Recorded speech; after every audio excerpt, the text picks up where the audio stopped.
Küçükpazarlı Havacılık bünyesinde 75 civarında makinesi olan, havacılıkta detay parça, subassembly ve assembly yapan, montaj yapan en büyük alt yüklenicilerden bir tanesidir. Yurt dışı ve yurt içi birçok müşterimiz vardır. En güçlü müşterilerimizden birisi TAI, yurt dışında Bell Helikopter, Safran, Daher gibi büyük firmalarla doğrudan direkt çalışıyoruz. Airbus'un DPM statüsüne sahibiz.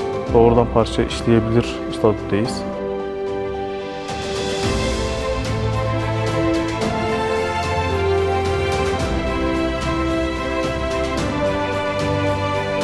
İsmim Hakan Torlak. 18 yıldır Küçükpazarlı Havacılık'ta çalışıyorum. Mühendislik ve entegrasyon müdürü olarak burada görev yapıyorum. Üretimi ve mühendisliğin birçok kademesinde görev aldım.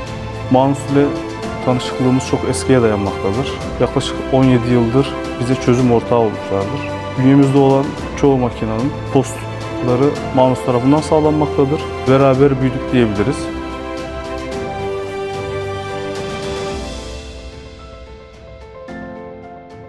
Günümüzün en büyük sorunlarında olan verimsizlik, önüne geçmek için Manus'un geliştirmiş olduğu optimizasyonu da yakından takip ediyoruz. Bu noktada kendileriyle de görüşüyoruz. Optimizasyon noktasında da çalışmak istiyoruz.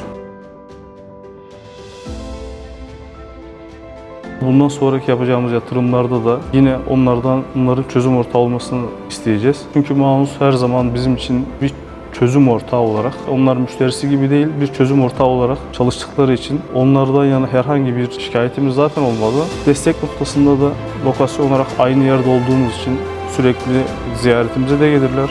Bu noktada bize çözüm ortağı da olurlar ve telefon ettiğimiz zaman da gelip hem çayımızı kahvemizi içerler hem de sorunumuzu çözüp giderler.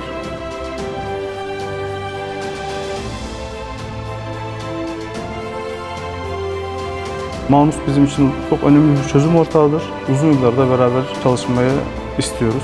Devam da edeceğiz.